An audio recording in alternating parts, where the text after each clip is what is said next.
Welcome to கதை திரட்டு audio books. இந்த வீடியோவில் நம்ம என்ன கதை கேட்க போகிறோம்னா, சாயங்கால மேகங்கள் கதையின் 10வது பகுதி.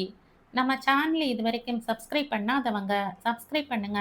பக்கத்தில் இருக்கிற பெல் ஐகானை கிளிக் பண்ணி ஆளுங்கிற ஆப்ஷனை ப்ரெஸ் பண்ணுங்க. ஸோ தட் நான் போடுற கதைகளை உடனுக்குடனே நீங்கள் கேட்கலாம். வாங்க கதைக்குள்ளே போகலாம்.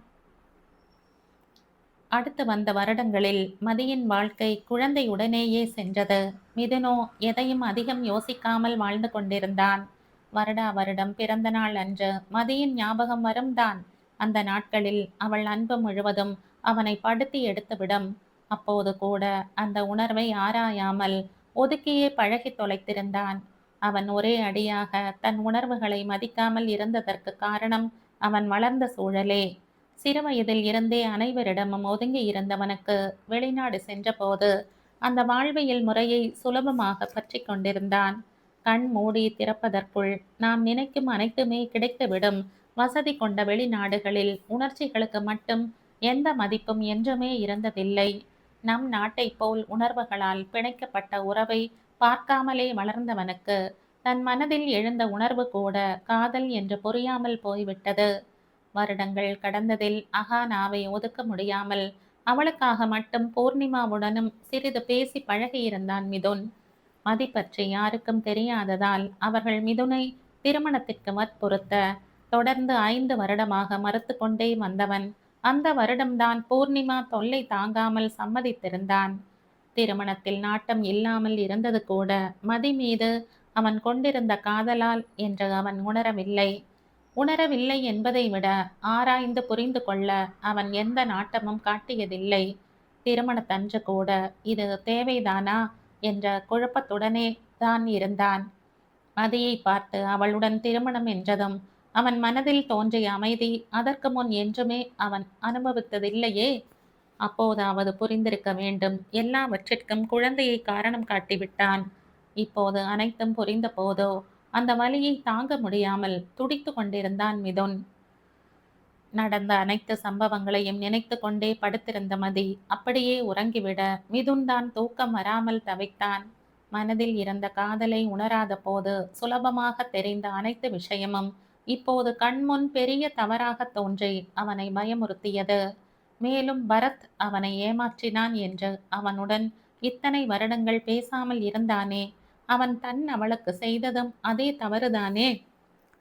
மனதில் காதல் பூத்த நொடியில் மனைவியின் ஒற்றை நிராகரிப்பையே அவனால் தாங்கிக் கொள்ள முடியவில்லை என்றால் இத்தனை வருட அவனது நிராகரிப்பு அவளை எத்தனை வேதனைப்படுத்தி இருக்கும்.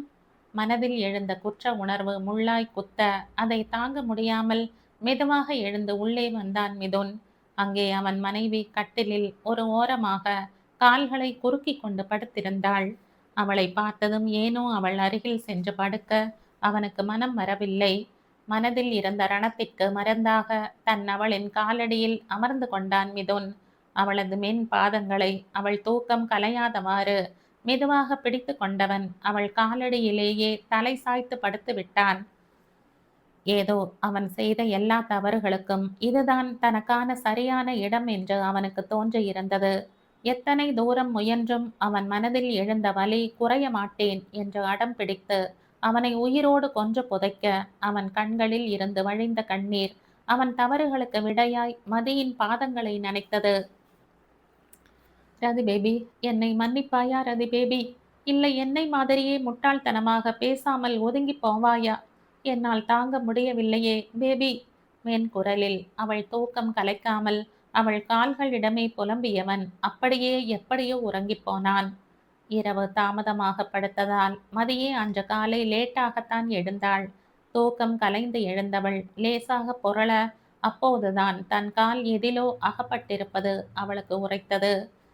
அதில் திடுக்கிட்டு மதி எழுந்து பார்க்க மிதுன்தான் அவள் பாதங்களை இறுக பற்றி இருந்தான். தனது பாதங்களை இறுக பற்றி கொண்டு தூங்கும் கணவனை பார்த்து அவள் மனம் ரணமாய் வலித்தது. இரவு தன் காதலை மிதுன் கூறிய போது அவள் நம்பவில்லைதான். இப்போதும் கூட நம்ப தோன்றவில்லைதான். ஆனால் அவனது இந்த செய்கை எங்கோ அவள் மனதை மிகவும் பாதித்தது. ஆற்றுவார் தேற்றுவார் யாரும் இல்லாத சிறு பிள்ளை போல தன் பாதங்கள் மட்டுமே துணை என்பது போல் அவன் அழுந்த பற்றி இருந்தது ஏதோ ஒரு வகையில் அவள் மனதை அசைத்துத்தான் பார்த்தது. அதிலும் அவன் கண்களில் இன்னும் மிச்சமிருந்த கண்ணீர் கோடுகள் அவள் மனதை வாள் கொண்டு அறுப்பதாய். எதற்கு இத்தனை வருத்தம் மித்தோ? உங்களுக்கு வந்திருப்பது வெறும் பரிதாபமாகத்தான் இருக்கும். தேவையில்லாமல் குழப்பிக்காதீங்க மித்தோ. மென்குரலில் கூறிக்கொண்டே அவள் மெதுவாக அவன் கைகளை விலக்க முயற்சிக்க அவள் ஸ்பரிசத்தில் சட்டென விழித்து விட்டான் மிதுன். கண் விழித்ததும் மனைவி தன் கைகளை எடுக்க முயற்சித்துக் கொண்டிருப்பதை பார்த்தவன் அவள் கால்களை அப்போதும் விடவில்லை. முன்னை விட அதிக அழுத்தத்துடன் அவள் பாதங்களை பிடித்து கொண்டவன் சிவந்து வீங்கியிருந்த கண்களுடன் அவளை பார்க்க அவள்தான் அவன் தோற்றத்தில் அதிர்ந்து விழித்தாள். ரதி பேபி. எப்போதும் அவளுக்குள் தித்திக்கும் அவன் அழைப்பு இப்போதும் தித்திக்கத்தான் செய்தது. அவள் பதில் கூறாமல் அவனையே பார்க்க அவனும் தன் பார்வையை அவள் கண்களை விட்டு அகற்றவில்லை. பேபி, என்னை மன்னிச்சு ஏத்துப்பாயா பேபி? என்னால முடியலடி. நான் செய்தது எல்லாம் மன்னிப்பு என்ற ஒற்றை வார்த்தைக்குள் அடக்கிவிடக்கூடிய தவறு இல்லைதான். ஆனால் வேற என்ன செய்யன்னு தெரியல பேபி, ப்ளீஸ். அவள் கண்களை பார்த்து கொண்டே அவன் கெஞ்ச இப்போது கூட கலங்கிய அவன் கண்கள் அவன் காதலுக்கு சாட்சியாக நின்றது. ஆனால் ஏற்கனவே பெரிய அடியாக பட்டுவிட்ட மதியின் மனமோ அவன் காதலை நம்பவும் முடியாமல் ஏற்றுக்கொள்ளவும் முடியாமல் தவித்தது. மனைவி இப்போதும் பதில் கூறாமல் இருப்பதை உணர்ந்தவன் மேலும் அவளை கஷ்டப்படுத்த விரும்பாமல், இட்ஸ் ஓகே பேபி, உனக்கு தேவையான டைம் எடுத்துக்கோ, பட் என்னை புரிஞ்சுக்க முயற்சி மட்டும் பண்ணு பேபி ப்ளீஸ் என்று விட்டு மெதுவாக எழுந்து சென்று விட்டான். மிதுன் கிளம்பி வெளியே வந்ததும் மதியும் தனது அலுவலகத்துக்கு தயாராகி வர அவள் வந்தபோது அஜயை அங்கிருந்த சோஃபாவில் அமர வைத்து ஷூ மாட்டிவிட்டு கொண்டிருந்தான் மிதுன். மகன் ஒய்யாரமாக சோஃபாவில் அமர்ந்திருக்க மிதுன் கீழே அமர்ந்து அவன் பிஞ்சு கால்களில் ஷூ மாட்டிவிட்டு கொண்டிருந்த அழகை பார்க்கும்போது எப்போதும் போல மதியின் முகம் கனிந்தது. இதில் தானும் மிதுனும் மனம் ஒத்த தம்பதியராக வாழ்ந்தால் எத்தனை நன்றாக இருக்கும் என்று மனம் ஏங்கும் போது இப்போது மிதுன் கூறும் காதலை ஏற்றுக்கொண்டால் அது நடந்துவிடுமே என்ற மனசாட்சி உடனடியாக குரல் கொடுத்தது. எல்லாம் ஒரு நொடிதான். அடுத்த நொடி அவன் குழந்தைக்காக தான் திருமணம் செய்தான். அவனுக்காகத்தான் இந்த வாழ்க்கை எல்லாம் என்று கூறியது ஞாபகம் வர அவள் முகம் உணர்ச்சிகளை தொலைத்து இறுகிவிட்டிருந்தது. மகனுக்கான செயலை முடித்துவிட்டு மிதுன் நிமிர்ந்த போது அவன் பார்த்தது மதியின் உணர்ச்சிகளற்ற முகத்தைத்தான். அதை பார்த்ததும் மனதில் சுருக்கென தைத்தது போல் வலிக்க அதை விழுங்கிக் கொண்டு மெதுவாக உணவு மேசை அருகில் வந்தான் மிதுன். இதுபோல் தன்னையும் அஜயையும் சேர்த்து பார்க்கும் போதெல்லாம் அவள் கண்களில் வழிந்த காதலுக்கும் ஏக்கத்துக்கும் அர்த்தம் தெரியாமல் அவன் சுற்றியதன் மூடத்தனம் இன்று வலியை அனுபவித்துத்தான் ஆக வேண்டும் என்று அவனுக்கும் புரிந்தது. மதி காலை உணவை முடித்து கொண்டு கிளம்ப மிதுனும் சாப்பிட்டேன் என்று பேர் செய்துவிட்டு கிளம்பினான். பூர்ணிமாவிடம் கூறிவிட்டு மதி குழந்தையுடன் வெளியே வந்துவிட தானும் அவரிடம் கூறிவிட்டு வேகமாக வெளியே வந்தான் மிதுன். வாசல் வரை வந்திருந்த மதியை ஒரே எட்டில் கடந்தவன் அவள் முன் நின்று, ரதி, இன்று இருவரும் என்னுடன் வாருங்கள், நான் டிராப் பண்ணுகிறேன் என்க அவள் கேள்வியாக கணவனை பார்த்தாள். அவன் என்றுமே இதுபோல் அக்கறையாக எல்லாம் பேசியதில்லையே. நாங்களே போய்க்கிறோம் என்று விட்டு மதி நகரப்போக, ரதி பேபி ப்ளீஸ், உங்கிட்ட ஒரு விஷயம் பேசணும் என்று மிதுன் நிறுத்த அவள் பார்வை மீண்டுமா என்பது போல் அவனை துளைத்தெடுத்தது. அவள் பார்வையின் அர்த்தத்தை சரியாக புரிந்து கொண்ட மிதுன், இது வேற விஷயம்டா என்று மென்மையாக கூற அதற்கு மேல் மறுக்க முடியாமல் அவன் காரில் சென்று அமர்ந்து கொண்டாள் மதி. முதலில் அஜயை பள்ளியில் விடும் வரை மிதுன் எதுவும் பேசவில்லை. அஜய் கேட்கும் கேள்விகளுக்கு பதில் கூறவே சரியாக இருந்தது. அவனை இறக்கிவிட்ட பின், உன் அலுவலகத்திற்கு தானே ரதி என்று மிதுன் கேட்க, இல்லை, அந்த பெண்ணை ஒரு முறை ஹாஸ்பிட்டல் சென்று பார்க்க வேண்டும், அங்கு விட்டுவிடுங்கள் என்றவள் மருத்துவமனை பெயரையும் கூற வண்டியை மருத்துவமனை நோக்கி செலுத்தினான் மிதுன். ரதி பேபி, நாம் அப்பா வீட்டிற்கே வந்து விடுவோமா? வண்டி ஓட்டிக்கொண்டே மிதுன் கேட்க அவளுக்கும் அந்த முடிவுதான் சரி என்று தோன்றியது. இப்போதுதான் எல்லாம் சரியாகிவிட்டதே, இன்னமும் தனியாக இருக்க வேண்டாம் என்ற எண்ணம் அவளுக்குமே இருந்தது. கண்டிப்பாக வந்து விடலாம், நீங்க ஏற்பாடு பண்ணுங்க என்று மகிழ்ச்சியுடன் கூறினாள் மதி. அதில் அவனுக்கும் நிம்மதியாக இருந்தது. தன்னை தவிர அவன் வீட்டில் மற்ற அனைவருமே மதியுடன் இணக்கமாகத்தானே உள்ளனர். அதற்கு முன் ஒரே ஒரு வேலை மட்டும் முடிக்க வேண்டும் ரதி. அதை முடித்துவிட்டு ஒரு 2-3 நாளில் முழுதாக மாற்றி விடுகிறேன். அதுவரையும் கூட அங்கேயே இருப்போம் என்று மிதுன் கூற, என்ன வேலை என்றாள் மதி. இந்த பரத் பையன் எல்லா சொத்தையும் என் பெயர்லேயே மாத்தி வச்சிருக்கான் பேபி. அதை எல்லாம் அதையெல்லாம் மூவருக்கும் சமமாக எழுத வேண்டும். அவனும் எப்போதோ தவறை உணர்ந்து விட்டான். ச்ச, நான் தான் எதையும் புரிந்து கொள்ளாமல் அவனையும் மறித்து விட்டேன். யார் உணர்வையும் புரிந்து கொள்ள முடியாத ஜடமாகவே இருந்து விட்டேன். முதல் வரியை மட்டுமே மதிக்கு பதிலாக கூறியவன் அடுத்த வரிகளை தன்னிடமே கூறிக்கொண்டான். அவன் பேச்சிற்கு என்ன பதில் சொல்வது என்று தெரியாமல் மதி விழித்து கொண்டிருக்கும் போதே மருத்துவமனை வந்து விட்டிருந்தது. தேங்க்ஸ், நீங்க கிளம்புங்க என்று விட்டு மதி இறங்கிக் கொள்ள, நான் வெயிட் பண்றேன் பேபி, நீ பார்த்துட்டு வா என்று கூறிக்கொண்டே சீட்டில் சாய்ந்து கொண்டான் மிதுன். இல்ல, நீங்க என்று மதி தொடங்க, ப்ளீஸ் பேபி என்றான் மிதுன் சோர்வாக. ஒரே நாளில் முழுவதுமாக ஓய்ந்துவிட்ட அவன் தோற்றம் அவளை ஏதோ செய்ய, அதற்கு மேல் வாக்குவாதம் செய்ய விரும்பாமல் பேசாமல் உள்ளே சென்று விட்டாள் மதி. சீட்டில் சாய்ந்து அமர்ந்திருந்த மிதுனின் மனமோ எதிலும் நிலை கொள்ளாமல் தவித்து கொண்டு இருந்தது. அவன் எல்லோரும் ஒன்றாகவே இருந்து விடுவோம் என்று முடிவெடுத்ததற்கும் காரணம் இருந்தது. அனைவரும் ஒரே குடும்பமாக இருந்து ஒருவருக்கொருவர் பார்த்து பார்த்து செய்து கொண்டு வாழும்போது தோன்றும் பிணைப்பும் அன்பும் தான் தனது இத்தனை வருட வாழ்க்கையில் தான் தொலைத்தது என்று மிதுனுக்கு புரிந்திருந்தது. ஒழுங்காக குடும்பத்துடன் வாழ்ந்திருந்தால் மதியின் காதல், அவனது காதல் அனைத்துமே அவனுக்கு என்றோ புரிந்திருக்கும். உணர்வுகளை கொன்றே வாழ்ந்து பழகியவனுக்கு அது புரியாமல் போனதால் தானே இன்று இத்தனை வலி. இனியாவது ஒழுங்காக இருக்க வேண்டும் என்று நினைத்து கொண்டவனுக்கு மதியின் காதலை தான் எப்படி பெறுவது என்று ஒன்றும் புரியவில்லை. அவளுக்கு செய்து வைத்த தவறுகள் ஒன்றா இரண்டா? அதிலும் இத்தனை வருட இடைவெளி வேறு. அனைத்தையும் எப்படி அடைப்பது? அவன் தன் யோசனையில் உழன்று கொண்டிருக்கும் போதே மதி வந்து விட்டாள். போலாம் மிதுன் என்று கூறிக்கொண்டே அவள் ஏறி அமர தானும் வண்டியை கிளப்பினான் மிதுன். அவள் அலுவலகம் பக்கத்திலே தான் இருப்பதால் சீக்கிரமே வந்து விட்டனர். மீண்டும் ஒரு தேங்க்ஸுடன் மதி இறங்க அவள் கைகளை பிடித்து தடுத்தான் மிதுன். அதில் மீண்டும் அமர்ந்தவள் அவனை கேள்வியாக பார்க்க, நான் யாரு பேபி உனக்கு என்றான் மிதுன் முயன்று உணர்வுகள் துடைத்த குரலுடன். இப்போது எதற்கும் சம்பந்தமில்லாமல் கேட்கிறான் என்று புரியாமல் அவள் விழிக்க, சொல்லு பேபி என்றான் மிதுன் அழுத்தமாக.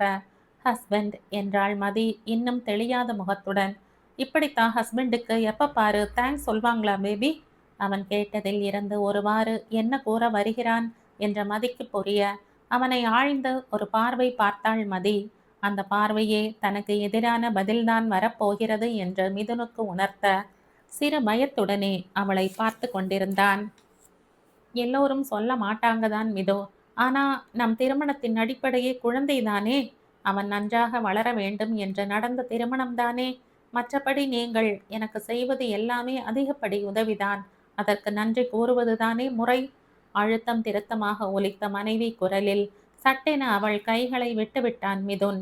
அவன் அடிக்கடி கூறும் வார்த்தைகள்தான், ஆனால் அது தன் அவளுக்கு எத்தனை கொடூரமான வலியை கொடுத்திருக்கும் என்று இந்த நொடி அனுபவபூர்வமாக உணர்ந்தான் மிதுன். சாரி பேபி என்று குரலே எழும்பாமல் கூறியவன் முகம் சுமந்திருந்த வலியை மதியால் தாங்க முடியவில்லை. தலை குனிந்து அமர்ந்திருந்தவனை காண முடியாமல் மனம் கேட்காமல் மித்து என்ற மதி மெதுவாக அழைக்க அவள் முன் கை நீட்டி அவள் பேச்சை தடுத்தான் மிதுன். மீண்டும் அவளை நிமிர்ந்து பார்த்தவன் முகம் அவன் மனதின் வலியை அப்பட்டமாய் காட்டியது. புரியுது பேபி, திருமணத்திற்கு பின்பு கூட உனக்கு நிறைய வலிகள் தான் கொடுத்திருக்கிறேன், எனக்கு புரியுது பேபி. ஆனா எல்லாம் புரிய இத்தனை நாட்கள் ஆகி இருக்க வேண்டாம். என்ன இருந்தாலும் நான் வேறு திருமணத்திற்கு சம்மதித்ததும் குழந்தைக்காகத்தான் திருமணம் என்றதையும் உன்னால் மறக்க முடியவில்லை இல்லையா பேபி? ஆதங்கத்துடன் கேட்டவன் பதிலுக்காக அவள் முகத்தை பார்க்காமல் தன் மனதிலேயே பதிலை தேடி எங்கோ வெறிக்க, மதியோ இதற்கு ஆம் என்று கூறினால் அவன் வருந்துவான் என்று பேசாமல் அமர்ந்திருந்தாள். சிறிது நேரம் யோசித்து கொண்டிருந்தவன் பின் ஏதோ தோன்ற, அப்போதும் நீ என்னை முழுதாய் வெறுக்கவில்லையே பேபி. நான் உன் காதலை உணர வேண்டும் என்று ஆசைப்பட்டாய்தானே? தோ இப்போது முழுவதும் உணர்ந்து விட்டேனே பேபி. இது உனக்கு சந்தோஷமாக இல்லையா? ஏதோ ஒரு வகையில் சரி செய்துவிட முடியாதா என்ற ஏக்கத்துடன் மிதுன் தோன்றியதையெல்லாம் கேட்க அந்த கேள்விக்கான பதில் அவளிடமும் இருந்தது. உண்மைதான் மித்து, நீங்கள் என் காதலை உணர வேண்டும் என்று ஆசைப்பட்டேன் தான். இப்பொழுது நீங்கள் உணர்ந்து விட்டதும் எனக்கு மகிழ்ச்சியே என்று கூறி மதி சிறு இடைவெளி விட அவன் முகமும் ஒரு நொடி ஒளிர்ந்தது. ஆனால் நான் அது மட்டும்தான் மித்து ஆசைப்பட்டேன். அதற்கு மேல் நீங்கள் என்னை விரும்ப வேண்டும், நாம் காதலுடன் வாழ முடியும் என்றெல்லாம் நான் யோசித்தே பார்த்ததில்லை மித்து. நீங்கள் வேறு வாழ்க்கைக்கு தயாரான போதே அந்த காதலுக்கு அர்த்தம் இல்லாமல் போய்விட்டது. இப்போது உங்கள் காதலை என்னால் மனதார ஏற்றுக்கொள்ள முடியவில்லையே மித்து. மதியின் குரலும் பரிதவிப்புடன் தான் ஒலித்தது. கணவனிடம் காதல் எல்லாம் தோன்றாது என்று தீர்மானமாக அவள் எடுத்து வைத்திருந்த முடிவை நொடியில் மாற்ற முடியவில்லை. மிதுனின் நிலையோ மிகவும் மோசமாக இருந்தது. அவள் கூறியது அவனால் பதில் கூற முடியாத ஒரே கேள்வி. அவன் என்னவென்று சொல்வான்? எதுவும் தோன்றாமல் ச்ச என்ற ஆற்றாமையுடன் ஓங்கி ஸ்டீரிங் வீலில் அவன் குத்த அவன் கை வலித்ததுதான் மிச்சமாக இருந்தது. அவன் செயலில் மித்து என்ற பதட்டத்துடன் மதி அவன் கைகளை பற்ற வர அதற்குள் சுதாரித்து கைகளை உள்ளிழுத்து கொண்டவன் ஒரு பெருமூச்சுடன் மனைவியை திரும்பி பார்த்தான். பேபி, அந்த திருமணம் பற்றிய கேள்விக்கு மட்டும் என்னிடம் எந்த பதிலும் இல்லைடா. ஆனால் என் மனநிலை மட்டும் கூறுகிறேன், நம்புவாயா? மெதுவாக மிதும் கேட்க சம்மதமாக தலை மட்டும் அசைத்தாள் மதி. உண்மையை சொல்ல வேண்டுமென்றால் நீ என்னை பிரிந்து சென்ற பின்னும் உன்னை நான் முழுவதும் மறக்கவில்லை பேபி. ஏதோ ஒன்று உன்னை நினைவுபடுத்தி கொண்டேதான் இருக்கும்.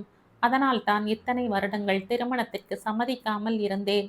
என்னால் உன்னை தவிர யாரையுமே அந்த இடத்தில் வைத்து பார்க்க முடியவில்லை. ஆனால் அந்த உணர்வை நான் ஆராயாமல் விட்டதால் அதுதான் காதல் என்று அப்போது தெரியவில்லையடி. ஒரு கட்டத்துக்கு மேல் சித்தி மிகவும் வற்புறுத்தவும் தான் சம்மதித்தேன். அப்போதும் என் மனதில் அது ஒட்டவே இல்லை பேபி. மிதுன் கூறிக்கொண்டு வரும்போதே மதி நம்பாத பார்வை பார்க்க அதை தானும் கண்டு கொண்டவன். உண்மை பேபி, நிஜமாகவே என் மனதில் எதுவும் ஒட்டவில்லை. அதற்கான காரணம் உன் நினைவுதான் என்று கூட இந்த முட்டாளுக்கு அப்போது புரியவில்லை. ஆனால் உன்னுடன் தான் திருமணம் என்றதும் என் மனதில் அப்படி ஒரு அமைதி. யாருடனோ திருமணம் எனும்போது அலை பாய்ந்த மனது உன்னுடன் திருமணம் என்றதும் முழுவதும் அமைதி அடைந்து விட்டது பேபி. உன் கழுத்தில் தாலி கட்டிய நொடி உணர்ந்தேன் என் வாழ்வு உன்னை தவிர யாராலும் நிறைவுறாது என்று. அவன் சொல்வதை கேட்டுக்கொண்டே வந்தவள் கண்களில் இப்போதும் நிராசையே. அதையும் சரியாகவே படித்தான் மிதுன். பின் ஏன் குழந்தையை காரணம் காட்டினேன் என்ற கேள்வி வருகிறது இல்லையா? நிச்சயம் குழந்தையை தனியாக விட முடியாது என்பது ஒரு காரணம்தான் பேபி என்று மிதுன் அழுத்தமாக கூற மதியின் முகம் சுருங்கி போயிற்று. அதில் மெலிதாக சிரித்தவன், கவனமாக கேளு பேபி, அது ஒரு காரணம்தான். எனக்கு அப்போதைக்கு புரிந்தது அதுதான். ஆனால் இப்போது புரிகிறது பேபி. என் வாழ்வு உன்னை தவிர வேறு யாராலும் நிறைவடையாது என்று. அது அப்போதே என் மனதிற்கு தெரிந்துதான் உன்னை உடனே திருமணம் செய்திருக்கிறேன். ஆனால் நீ என் கை சேர்ந்த மகிழ்ச்சியில் அதற்கு மேல் அந்த உணர்வை ஆராயாமல் விட்டுவிட்டேன் போல. மீண்டும் மீண்டும் தன்னை நிரூபிக்கும் பேச்சை பேசுவது அவனுக்கே ஒரு மாதிரி இருந்தது போல. சட்டென அந்த பேச்சை நிறுத்தியவன், புரிகிறதா பேபி? என் எல்லா தவறுக்கும் உணர்வுகளுக்கு மதிப்பளிக்காமல் நான் வளர்ந்த சூழல்தான் காரணம் என்று புரியுதா பேபி? வெகுவான பதட்டத்துடன் மிதுன் கேட்க ஆம் என்பது போல் தலை மட்டும் அசைத்தாள் மதி. அதில் நம்ப முடியாமல் அவளை பார்த்தவன், பேபி, அப்போ என் காதல் என்று அவள் கைகளை பற்றி கொண்டு அவள் கண்களை பார்த்து பரிதவிப்புடன் மிதுன் கேட்க அவனை நிமிர்ந்து பார்த்த மதி, எனக்கு எல்லாமே புரியுது மித்து. ஆனால் என் நிலையை கொஞ்சம் புரிஞ்சுக்கோங்க மித்து. நான் உங்களை விரும்பத் தொடங்கி 5 வருடத்திற்கு மேல் ஆகிவிட்டது. ஆனால் உங்களுக்கு இப்போதுதான் புரிந்திருக்கிறது. இதற்குள் எனக்குள் பல மாற்றங்கள். மீண்டும் அனைத்தையும் கடந்து முதலில் இருந்து வர வேண்டும் என்றால் எனக்கு கொஞ்சம் டைம் வேணும் மிது. அவனை வருத்துகிறோம் என்று தெரிந்தும் போய் கூற மனம் வராமல் தன் மன உணர்வுகளை மதி மெதுவாக கூற மிதுனுக்கும் அவள் மனம் புரிந்தே இருந்தது. தன் கைகளுக்குள் இருந்த அவள் கைகளை அழுந்த பற்றி அதில் மென்மையாக இதழ் பதித்தவன், காத்திருக்கிறேன் பேபி என்று மென்மையாக கூற அவன் குரலில் மதியும் நிம்மதியாக இறங்கி சென்றாள். அன்று மாலை மிதுன் அந்த வீட்டிற்கே வந்துவிடப் போவதாக பூர்ணிமாவிடம் கூற அவருக்கு அத்தனை மகிழ்ச்சியாக இருந்தது. மிதுன் கூறியதை கேட்டு கொண்டிருந்த பரத்திற்கும் மகிழ்ச்சியில் கண்களே கலங்கிவிட்டது. ரொம்ப தேங்க்ஸ் அண்ணா என்ற மகிழ்ச்சியுடன் பரத் மிதுனை அணைத்து கொள்ள தானும் அவனை அணைத்து விடுவித்தவன். நாளை காலை தயாராக இரு பரத், கொஞ்சம் வெளியே போக வேண்டும் என்று கூறிவிட்டு சென்று விட்டான். மிதுன் முடிவில் அன்று மிகுந்த மகிழ்ச்சியில் இருந்தான் பரத். தன் அறையில் அவன் சந்திரிகா வருகைக்காக காத்திருக்க, அவள் உள்ளே நுழைந்தவுடனேயே அவள் பின்புறம் இருந்து அவளை அலேக்காக தூக்கி இருந்தான் பரத். எதிர்பாராத அவன் செயலில் முதலில் அதிர்ந்து வெடித்தவளுக்கு பின் வெட்கம் ஆட்கொள்ள, விடுங்க பரத் என்று மெதுவாக சிணுங்கினாள் சந்திரிகா. அவள் வாய் தான் விட சொல் அவள் வாய்தான் விட சொல்லிக் கொண்டிருந்ததே தவிர அவள் முகம் அவள் பேச்சை கேட்காமல் தன்னவன் நெஞ்சில் தஞ்சம் புகுந்திருந்தது. அதில் தனக்குள் சிரித்து கொண்டவன், லூசு ரிகா, உன் பேச்சுக்கும் செயலுக்கும் சம்பந்தமே இல்லையேடி. அவள் காதருகில் கிசுகிசுப்பாக கூறியவன் ஒற்றை காலால் தங்கள் அறை கதவை ஓங்கி அடைக்க அது சமத்தாக சாத்திக் கொண்டது. கைகளில் இருந்த மனைவியை கட்டிலில் படுக்க வைத்தவன் அவளது இரு புறங்களும் கைகளை அரணாக வைத்து அவள் முகத்தருகில் குனிய வெட்கத்துடன் கண்களை மூடிக்கொண்டாள் சந்திரிகா. சிறிது நேரமாகியும் எதுவும் நடக்காமல் இருக்க, லேசாக அவள் கண்களை திறந்து பார்த்தபோது குறும்புடன் புன்னகைத்து கொண்டிருந்தான் பரத். அவன் முகத்தில் வழிந்த குறும்பு சிரிப்பில் மேலும் அவள் முகம் சிவந்துவிட, தனது வெட்க சிரிப்பை மறைக்க முடியாமல் முகத்தை லேசாக திருப்பிக் கொண்டவள் தன் கரங்களால் அவனை விலக்க முயற்சிக்க, எங்கே அவனை அசைக்க கூட முடியவில்லை. அவள் செயல்களை சிறிது நேரம் ரசித்தவன், தேங்க்ஸ் ரிகா என்றான் மென்குரலில். அவனது பேச்சில் பெண் அவள் என்னவென்று புரியாமல் விழிக்க, அவள் முகத்திற்கு வெகு அருகில் இருந்த அவன் முகத்தை பார்த்தவளுக்கு பேச்சு வேறு வந்து தொலைய மாட்டேன் என்று அடம் பிடித்தது. அவள் நிலை புரிந்தவன் தானே தொடர்ந்து பேசினான். எல்லாத்துக்குமே தேங்க்ஸ் பேபி. முக்கிய நன்றி நீ என் வாழ்வில் வந்ததற்கு.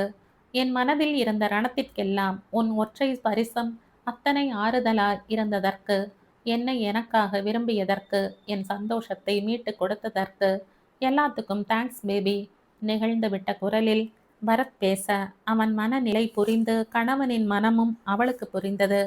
தனது தயக்கத்தை எல்லாம் விட்டொழித்தவள் அவன் முகத்தை தன் இரு கரங்களால் மென்மையாக தாங்கிக் கொண்டாள். பரத், எல்லாமே சரியா போச்சு. இனி உங்களுக்கு எந்த கஷ்டமும் வராது. அப்புறம் எனக்கு எதுக்கு தேங்க்ஸ்? அவனுக்கு ஆறுதல் கூறியவள் கடைசி கேள்வியை சிறு சிணுங்களுடன் கேட்க, நான் இன்னும் தேங்க்ஸ் சொல்லவே இல்லையே என்ற பரத் அவளை ஒரு மாதிரி பார்த்து கொண்டு கூற, அவன் என்ன சொல்கிறான் என்று புரியாமல் விழித்தாள். நான் ஆசைப்பட்டபடி தேங்க்ஸ் சொல்ல எனக்கு உன் பெர்மிஷன் வேண்டும் ரிகா, கிடைக்குமா என்று கேட்டவன் ஒரு நொடி நிறுத்த, அவன் என்ன கேட்கிறான் என்று ஓரளவு புரிந்தாலும் அவள் முகத்தில் சிறு குழப்பமும் மிச்சம் இருப்பதை கண்டவன், எனக்கு நீ வேண்டும்டா, இனி என்னால் முடியாது, சம்மதமாடி. மேலும் அவள் முகத்தருகில் குனிந்து தன் மூச்சு காற்று அவள் மீது உரச பரத் கேட்க, என்ற மென்மையான சம்மதம் அவளிடமிருந்து உடனடியாக கிடைத்தது. அதில் அவனது தடைகள் அகல அவளை முழுவதுமாய் ஆட்கொண்டிருந்தான் பரத். அன்றைய இரவு அவர்கள் இல்லற வாழ்வு அழகாய் மலர்ந்தது. மறுநாள் மாறனை டிஸ்சார்ஜ் செய்துவிட சீக்கிரமே கிளம்பி மிதுன்தான் அவனை அழைத்து வந்தான். மாறனும் மகானாவும் வீட்டுக்கு வந்ததும் அவனிடம் சிறிது நேரம் நலம் விசாரித்துவிட்டு அவனை ஓய்வெடுக்க அனுப்பிவிட அகானாவும் தான் குளித்து வருவதாக கூறி தன் அறைக்கு சென்று விட்டாள். மாறன் மட்டும் தனியாக அவன் அறையில் அமர்ந்திருக்க அவனை பார்க்க தயங்கி தயங்கி வந்தான் பரத். என்னதான் மாறன் இங்கு வந்ததில் இருந்து அவனிடம் பரத் சில வார்த்தைகள் பேசிக் கொண்டிருந்தாலும் இன்னும் அவர்களுக்குள் சிறு சங்கடம் இருந்து கொண்டுதான் இருந்தது. அதை உடை தெரியத்தான் பரத் அவனை பார்க்க வந்திருந்தான். மாறனுக்கும் அந்த எண்ணம் இருந்ததால் வா பரத் என்று இன்முகமாகவே வரவேற்றான். மாறன் சாதாரணமாக பேசியதும் தைரியம் வர பெற்றவனாக அவன் அருகில் சென்ற பரத், அண்ணா சாரிண்ணா என்று மெதுவாக கேட்க, அவன் எதற்கு மன்னிப்பு கேட்கிறான் என்று மாறனுக்கும் புரிந்தது. ஆனால் அவன் மீது முழுதாக குற்றம் சொல்லிவிட முடியாதே. விடு பரத், முடிந்தது எல்லாம் விட்டு விடுவோம், இனி எல்லோரும் ஒற்றுமையாக இருப்போமடா என்ற மாறன் எளிதாக பிரச்சனையை முடித்துவிட பரத்திற்கும் நிம்மதியாக இருந்தது. அதற்கு பின் இருவருமே சாதாரணமாக பேசிக்கொண்டனர். பரத் மிதுனிடம் கூட இப்போது லேசாக மாற்றம் தெரிவது போல் இருக்கிறதில்லையா என்ற மாறன் யோசனையாக கேட்க, ஆமாம் அண்ணா, மிதுன் அண்ணா முன்பு போல் எல்லாத்திலும் அசால்ட்டாக இருப்பதில்லை.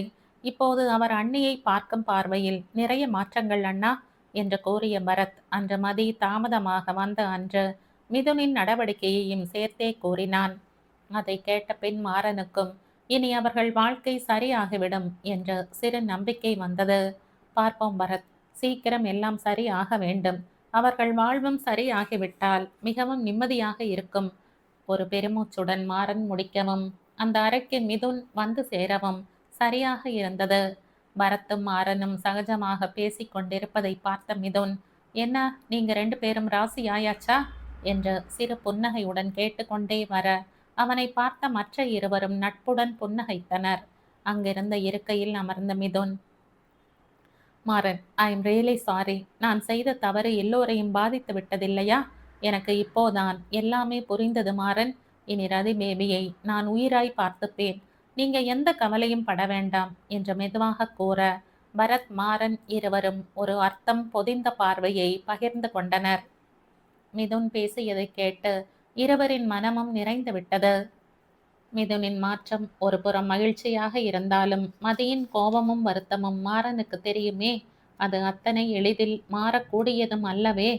தயக்கத்துடன் மிதுனை பார்த்த மாறன், மிதுன், மதி சந்தோஷமா இருக்காளா என்று கேட்க, ஒரு நொடி மிதுனின் முகம் வலியுடன் சுருங்கியது. இப்போது எதையுமே அவன் மறைக்க விரும்பவில்லை. இல்லை மாறன், அவளுக்கு என் மீது இருக்கும் கோபமும் வருத்தமும் உடனடியாக சரியாக எந்த வாய்ப்பும் இல்லை என்று எனக்கும் புரிகிறது. நான் செய்ததும் ஒன்றும் சாதாரண தவறில்லையே. அதற்குரிய தண்டனை நானும் அனுபவித்துத்தானே ஆக வேண்டும். இப்போதுதான் ரதியின் வலி எனக்கும் முழுமையாக புரிகிறது. நானும் கொஞ்ச நாள் அனுபவிக்கிறேன், அதுதான் சரி. மிதுனின் குரல் மிகுந்த வலியுடன் ஒலித்தாலும் அதில் ஒரு உறுதியும் இருந்தது. இதில் மதியிடம் எதுவும் பேச முடியாது என்பதால் அவர்களால் சீக்கிரம் எல்லாம் சரியாக வேண்டும் என்று வேண்டிக் கொள்ளத்தான் முடிந்தது. மிதுன் சொன்னதை உறுதி உறுதி செய்வது போல்தான் அவர்கள் உண்ண வந்த இடத்திலும் நடந்தது. ஆண்கள் மூவரும் அமர்ந்து பேசிக்கொண்டே உண்டு கொண்டிருக்க, அதே நேரத்தில் தானும் அலுவலகம் கிளம்பி சாப்பிட வந்த மதி அண்ணனையும் வரத்தையும் மட்டும் பார்த்து புன்னகைத்துவிட்டு அவள் பாட்டுக்கு அமர்ந்து சாப்பிட ஆரம்பித்து விட்டாள். அவள் வந்ததில் இருந்தே அவளை பார்த்து கொண்டிருந்த மிதுனுக்கோ மனைவி தன்புறம் சும்மா கூட திரும்பவில்லையே என்ற வருத்தத்தில் அதற்கு பின் ஒரு வாய் உணவு கூட உள்ளே இறங்கவில்லை.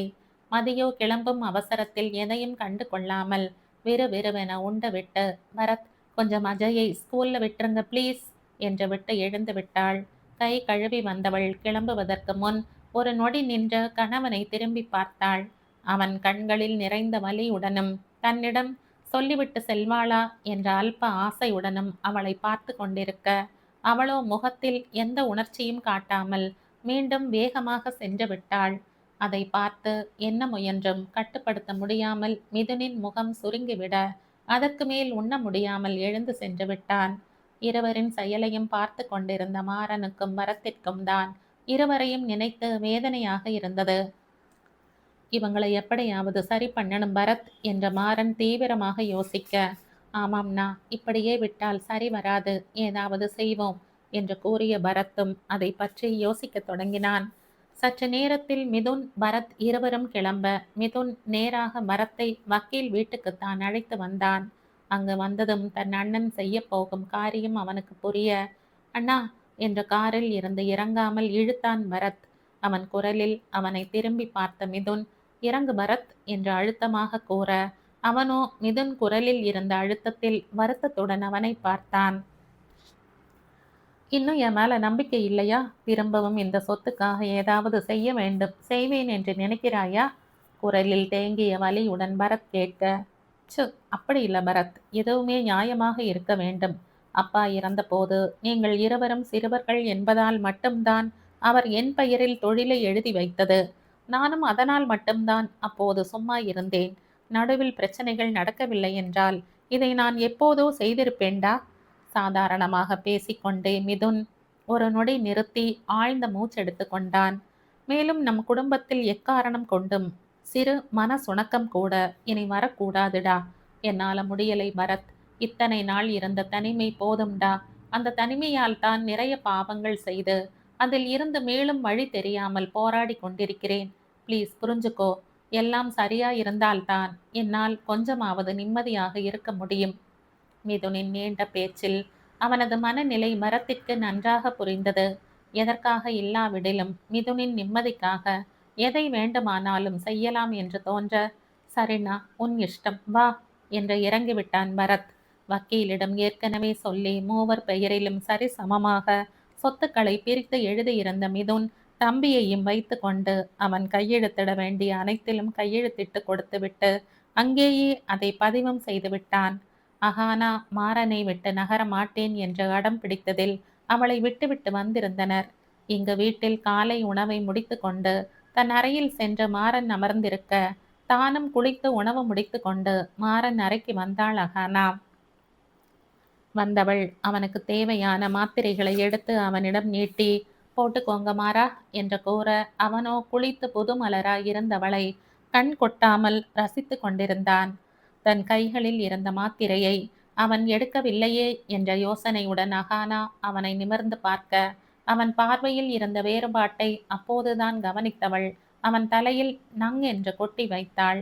அதில் சுய நினைவடைந்தவன், ஐயோ வலிக்குதடி குட்டி பிசாசு என்று தன் தலையை தேய்த்து கொண்டே கத்த, பின்ன என்ன, இன்னும் உடம்பே முழுசா சரியாகல, அதுக்குள்ள உங்களுக்கு சைட்டு கேக்குதா என்று அகானா மேலும் கத்த, அவள் கோபப்பட்டதையும் வெட்கமே இல்லாமல் ரசித்தவன் அடிபடாத கையால் அவளை பிடித்து இழுக்க நிலை தடுமாறி அவன் மீதே விழுந்தாள் அகானா.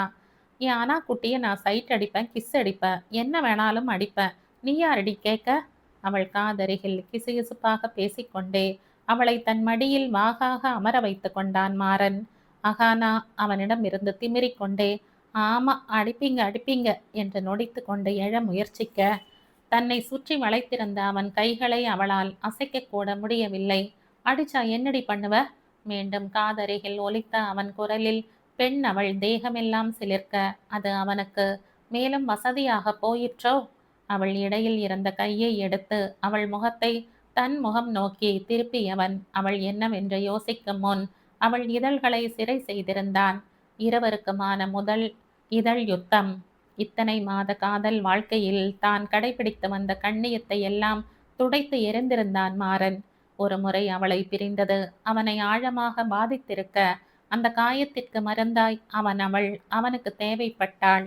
காதலனின் மனதை சரியாக புரிந்து கொண்ட பாவை அவளும் வெட்கத்துடன் அவனுக்கு ஒத்துழைத்தாள். சிறிது நேரத்தில் மாறன் அவளை விட்டு விலக அவன் கைகள் நெகிழ்ந்திருந்ததை பயன்படுத்தி கொண்டு சட்டென அவன் மடியில் இருந்து இறங்கிவிட்டாள் அகானா. முதலாக பெற்ற முத்தம் பெண் அவளை தலை நிமிர விடாமல் சண்டித்தனம் செய்ய தலை குனிந்தபடியே அவன் அருகில் அமர்ந்திருந்தாள் அகானா.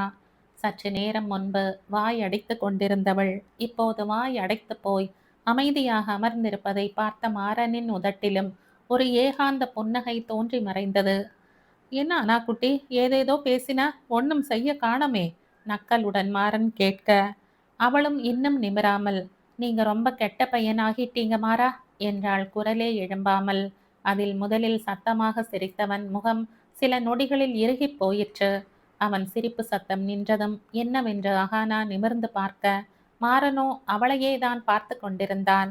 அவள் நிமிர்ந்ததும் அவள் முகத்தை கைகளில் ஏந்தியவன், கெட்டவனாகவே இருந்துட்டு போறானா குட்டி, ஆனா இனி ஒரு நொடி கூட உன்னை பிரிந்திருக்க முடியாது. நான் இனி உன் காதலன் மாறன் இல்லை அனா குட்டி, உன் கணவன் மாறன். அவன் பேச பேச அகானா கண்கள் தன்னை அறியாமல் கலங்க அதை மெதுவாக துடைத்து விட்டுவிட்டு தொடர்ந்து பேசினான் மாறன். உன்னை பிரிந்த இந்த சில நாட்களில் எங்கே நீ கிடைக்காமல் போய் விடுவாயோ என்று நான் தவித்த தவிப்பு, அப்பா, வார்த்தையில் சொல்லிவிட முடியாதடி. நீ இல்லை என்றால் வாழவே கூடாது என்ற முடிவில் இருந்தேன். உன்னுடன் வாழாமல் இந்த வாழ்க்கை முடிந்து விடுமோ என்ற பயம் எவ்வளவு கொடுமையாய் இருந்தது தெரியுமா அனா குட்டி? சீக்கிரம் கல்யாணம் பண்ணிக்கலாம்டி, உன்னுடன் திகட்ட திகட்ட வாழ வேண்டும்டா. தன் அவள் கண்களில் இருந்து பார்வையை அகற்றாமல் மாறன் பேச பேச அகானா கண்களோ விடாமல் கண்ணீர் சொரிந்து கொண்டிருந்தது. அவன் தன்னை இத்தனை தூரம் நேசிக்க தான் அப்படி என்ன செய்து விட்டோம் என்று அவளுக்கு சுத்தமாக புரியவில்லை. ஆனால் அந்த நொடி ஒன்று மட்டும் மனதில் ஆழமாக பதிய வைத்து கொண்டாள். எக்காரணம் கொண்டும் இனி வாழ்வில் மாறனை பிரிவதை பற்றி நினைக்க கூட கூடாதென்பது அவள் மனதில் ஆணி அடித்தாற்போல பதிந்து விட்டது. தன் முகத்தை தாங்கி இருந்த மாறனின் கைகளை எடுத்து அதில் மென்மையாக இதழ் ஒற்றியவள் அப்படியே அவன் மீது சாய்ந்து கொள்ள தானும் ஆசையுடன் தன் அவளை அணைத்து கொண்டான் மாறன். இருவரும் நேரம் போவதே தெரியாமல் அப்படியே அமர்ந்திருக்க, ம் வரலாமா என்று அறை வாசலில் இருந்து வந்த குரல்தான் இருவரையுமே நினைவுலகிற்கு மீட்டு வந்தது. தன் அன்னையின் குரலை இனம் கண்டு கொண்ட மாறன் சட்டென நிமிர அகானாவும் அவனை விட்டு விலகி அமர்ந்தாள். இருவரையும் பார்த்து சிரித்து கொண்டே உள்ளே வந்தனர் அபிராமியும் ராஜசேகரும். மாறனுக்கு அடிபட்ட உடனே அவர்களுக்கு தகவல் தெரிவித்திருந்தாலும் பெரிதாக ஒன்றும் இல்லை என்றும் அகானா பார்த்து கொள்கிறாள் என்றும் கூறியதால் ராஜசேகர் அங்கிருந்த வேலைகளை கொஞ்சம் மேனேஜரிடம் ஒப்படைத்துவிட்டு 2 நாட்கள் கழித்தே கிளம்பி வந்திருந்தனர். முக்கியமாக அகானா தனியாக மாறனை பார்த்து கொண்டால் அவர்களுக்கு இடையில் இருக்கும் பிரச்சனை சரியாகிவிடும் என்ற அபிராமியின் எண்ணமும் அவர்கள் தாமதத்திற்கு காரணம். அகாமா, நல்லா இருக்கியா என்று கேட்டுக்கொண்டே அபிராமி மருமகளிடம் அமர, அம்மா, அடிபட்டது எனக்கு என்று சிறு பிள்ளையாய் அன்னையை முறைத்தான் மாறன். உனக்கு என்னடா, சின்ன அடிதானே, உன்னை பார்த்து கொள்கிறேன் என்று என் மருமகதான் இழைச்சு போயிட்டா. அசால்ட்டாக அபிராமி பிள்ளை காலை வார, அதெல்லாம் அநியாயம். என்னை பார்த்துக்கிறேன் பேர் வழின்னு ஹாஸ்பிட்டல்ல எனக்கு கொடுத்த சாப்பாட்டையும் சேர்த்து சாப்பிட்டு 2 சுத்து பெருத்திருக்கா. அவளை பார்த்து மனசாட்சியே இல்லாம இழைச்சிட்டான்னு சொல்றீங்களே என்று அன்னையிடம் மாறன் புலம்ப பதிலோ அகானாவிடமிருந்து வந்தது. ஓ, அப்ப நான் குண்டாகிட்டேன்னு சொல்றீங்களா? சம்பந்தமே இல்லாமல் அகானா முறைக்கவும் தான் தான் அவசரப்பட்டு உளறியதை உணர்ந்தவன், ஐயோ அனா குட்டி, உன்னை அப்படி சொல்வனா? சும்மா விளையாட்டுக்குடா, நீ என் செல்லம்ல. தன் பேச்சை நம்பாமல் அவள் இன்னும் முறைப்பதை பார்த்தவன் அன்னையிடம் காப்பாற்ற சொல்லி கண்களால் கெஞ்ச அதை பார்த்து தனக்குள் தோன்றிய சிரிப்பை முயன்று கட்டுப்படுத்தி கொண்டவர், ஆகாமா, பசிக்குதுடா, வரியா, காஃபி போடுவோம் என்ற மருமகளை தன் பக்கம் திருப்பினார். அவர் பேசியது சரியாக வேலை செய்ய. அத்தை, நீங்க இன்னும் ஒன்றும் சாப்பிடலையா? வாங்க போகலாம் என்று உடனடியாக எழுந்து விட்டாள் அகானா. அவள் நகர்ந்ததும் நிம்மதியாக பெருமூச்சு விட்டான் மாறன். அதை பார்த்து மேலும் சிரித்தவாறு மகனிடம் வந்து, பெரிதாக ஒன்றும் இல்லைதானே இளா என்று அவன் கைகளை வருடிக்கொண்டே கேட்க, அன்னை பாசம் புரிந்தவனும் ஒன்றும் இல்லம்மா என்றான் மென் சிரிப்புடன். நலம் விசாரித்துவிட்டு அபிராமி வெளியே சென்றுவிட ராஜசேகரும் அவனிடம் நலம் விசாரித்துவிட்டு பின் தொழில் பற்றி பேசிக் கொண்டிருந்தார். அன்று மாலை வீட்டில் அனைவரும் கூடியிருந்த வேளையில் மாறன் தங்கள் திருமணத்தை சீக்கிரம் வைக்கும்படி கொஞ்சமும் யோசிக்காமல் கூறிவிட்டான். அங்கிருந்த பெரியவர்களுக்கும் அது ஒன்றும் தவறாக தெரியவில்லை. ஏற்கனவே நிச்சயத்திற்கு பார்த்திருந்த நாளே நல்ல நாள் என்பதால் அதில் திருமணம் வைக்கலாமா என்று மட்டுமே அவர்கள் குடும்ப ஜோசியரிடம் கேட்டு உறுதி செய்து கொண்டவர்கள் அன்றே திருமண தேதியை குறித்து விட்டனர். மாறனின் நண்பர்கள் தொழில் எல்லாம் சென்னையில் இருப்பதால் சென்னையில் திருமணமும் பின் மும்பையில் வரவேற்பும் வைத்து கொள்ளலாம் என்று முடிவு செய்யப்பட சில நாட்கள் கழித்து அனைவரும் அங்கிருந்து சேர்ந்தே சென்னை கிளம்பலாம் என்று முடிவு செய்து கொண்டனர். நாட்கள் அதன் போக்கில் அழகாய் நகர்ந்து கொண்டிருக்க வீட்டில் மிதுன், மதி தவிர அனைவருமே மகிழ்ச்சியாக இருந்தனர். அவர்கள் இருவரும் மற்றவர்களுக்காக மகிழ்ச்சியாக இருப்பது போல் காட்டிக்கொண்டாலும் இருவருக்குள்ளும் இருந்த வலிகளும் அந்த குடும்பத்தினர் அறிந்தே இருந்தனர். மிதுன் மாறவில்லை என்று இருந்தாலாவது பேசி பார்க்கலாம். இப்போது அவனும் மாறிய பின் இதை என்ன செய்வது என்று யாருக்குமே புரியவில்லை. கடந்த சில நாட்களாக மிதுனுக்கு இரவுகளில் தூக்கம் என்பதே இல்லாமல் போய்விட்டிருந்தது. மனம் முழுவதும் வலியுடன் படுப்பவனுக்கு தூக்கம் எட்டாக்கனியாகவே ஆட்டம் காட்டிக் கொண்டிருந்தது. அன்றிரவும் அப்படித்தான். நள்ளிரவு தாண்டியும் தூக்கம் வராமல் புரண்டு கொண்டே இருந்தவன் ஒரு கட்டத்தில் தன் அசைவு மகனை தொந்தரவு செய்வதை உணர்ந்து எழுந்து விட்டான். ஏற்கனவே வெகு நேரம் நடந்துவிட்டு வந்திருந்தவனுக்கு திரும்பி நடக்கவும் பிடிக்கவில்லை. என்ன செய்வதென்று புரியாமல் சுற்றமுற்றம் பார்த்தவன் கண்களில் அப்போதுதான் மனைவியின் மென் பாதம் விழுந்தது. அதை பார்த்ததுமே அன்று அவனது மன அலைப்புறுதலுக்கு அவள் பாதங்கள்தான் ஆறுதலாக இருந்தது நினைவு வர, அடுத்த நொடி சற்றும் யோசிக்காமல் அன்று போலவே அவள் காலடியில் தலை வைத்து தரையில் அமர்ந்து விட்டான் மிதுன். மதியின் பாதங்களில் ஏதேனும் சக்தி இருந்ததோ, இல்லை அவள் காலடியில் இருப்பது தவறை உணர்ந்திருந்த அவன் மனதிற்கு ஏற்ற பாவ மன்னிப்பாக தோன்றியதோ? அவள் பாதத்தின் அருகில் தலை வைத்த நொடி இத்தனை நேரம் ஆட்டம் காட்டிக் கொண்டிருந்த தூக்கம் அவனை ஆசையாய் அணைத்து கொண்டது. தொடர்ந்து சில நாட்கள் தூங்காததாலோ என்னவோ வெகு நேரம் நிம்மதியாக உறங்கிவிட்டான் மிதுன். காலையில் முதலில் கண் விழித்த மதி பார்த்தது அன்று போலவே இன்றும் தன் காலடியில் படுத்து உறங்கும் கணவனைத்தான். அன்று ஏதோ மன கஷ்டத்தில் அப்படி நடந்து கொண்டான் என்று நினைத்திருந்தவளுக்கு இன்று மீண்டும் கூசாமல் அதுபோல் அவன் படுத்திருப்பதை பார்த்து முதலில் தோன்றியது அதிர்ச்சிதான். இருந்தும் சிறு பிள்ளை போல் உறங்கும் கணவனை எழுப்ப மனம் வராமல் சத்தம் வராமல் எழுந்து ஃப்ரெஷ் ஆகிவிட்டு வந்தாள் மதி. இன்னும் கணவனும் மகனும் உறங்கிக் கொண்டிருப்பதை பார்த்தவள் பேசாமல் கீழே இறங்கி சென்று விட்டாள். அப்போதுதான் அனைவருமே எழுந்திருந்தனர் போல். பூர்ணிமாவும் அபிராமியும் சமையல் அறையில் அனைவருக்கும் காஃபி கலந்து கொண்டிருந்தனர். மதி வந்ததும் அவள் கைகளில் 2 காஃபி கப்பை கொடுத்தவர், நீயும் குடித்துவிட்டு மாப்பிள்ளை தம்பிக்கும் கொடுமா, அஜய் எழுந்தவுடன் கீழே அனுப்பிவிடு, நான் பார்த்து கொள்கிறேன் என்று கூறி மகளை மீண்டும் மேலே அனுப்பி வைத்தார்.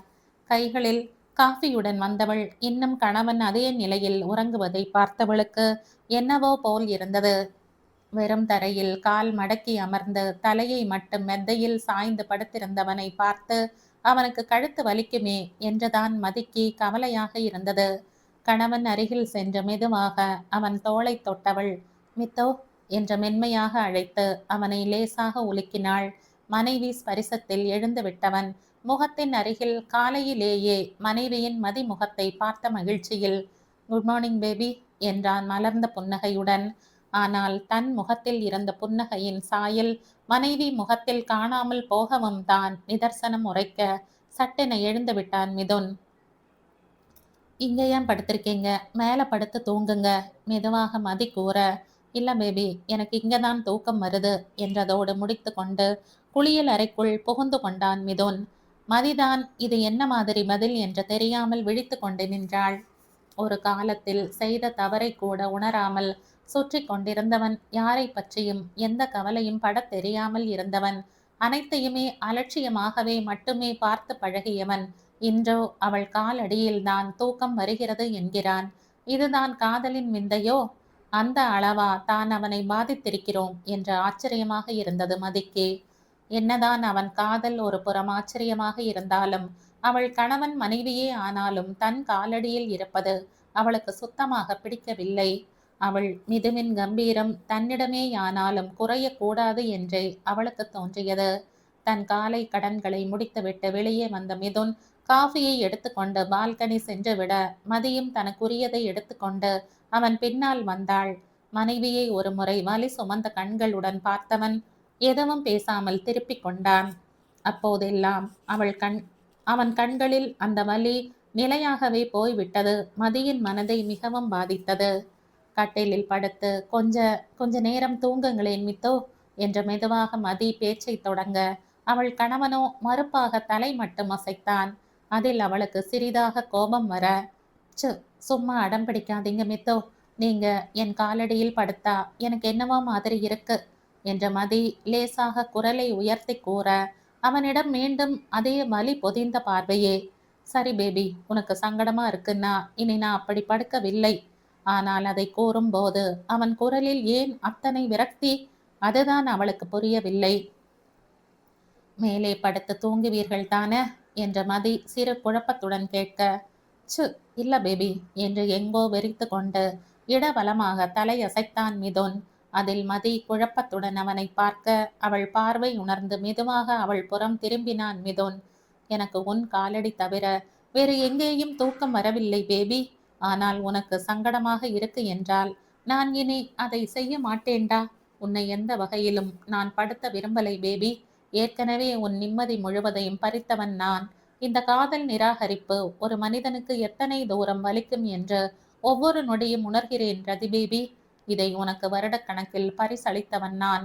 இனியும் மன்னிப்பு பிராயச்சித்தம் என்று ஏதாவது பேசி உனக்கு இருக்கும் கொஞ்ச நஞ்ச நிம்மதியையும் கெடுக்க நான் விரும்பவில்லை பேபி.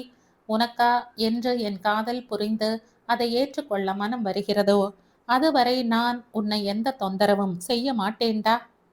தன் மனதில் இருப்பதை தன் அவள் கண்களை பார்த்து மூச்சு விடாமல் கூறி முடித்தவன் அதற்கு மேல் அங்கிருந்தால் உடைந்து விடுவோம் என்று பயந்தானோ என்னவோ விறுவிறுவென அங்கிருந்து சென்று விட்டான். கணவன் கூறிய அனைத்தையும் ஒருவித அதிர்ச்சியுடன் கேட்டுக்கொண்டு நின்றிருந்த மதிக்கு முதலில் தோன்றிய எண்ணமே இது தன் மிதுத்தானா என்பதுதான். அப்போதுதான் அவளுக்கு மற்றொன்றும் உரைத்தது. தன் காதலை உணர்ந்த புதிதில் அவளிடம் தொடர்ந்து மன்னிப்பு கேட்டு கொண்டிருந்தவன் சில நாட்களாக அதை நிறுத்தியிருந்தான். ஏன் தேவையில்லாமல் அவளுடன் பேசுவது கூட இல்லை. வெறும் ஏக்க பார்வைகள் மட்டுமே. அவன் பேசாமல் இருந்ததற்கு அவன் ஈகோ காரணம் என்று மதி நினைத்து கொண்டிருக்க, இப்போது அவன் கூறிவிட்டு சென்ற விஷயம் அவள் மனதை வெகுவாய் அசைத்து பார்த்தது. இந்த கதையின் தொடர்ச்சியை அடுத்த பதிவில் கேட்கலாம். நன்றி.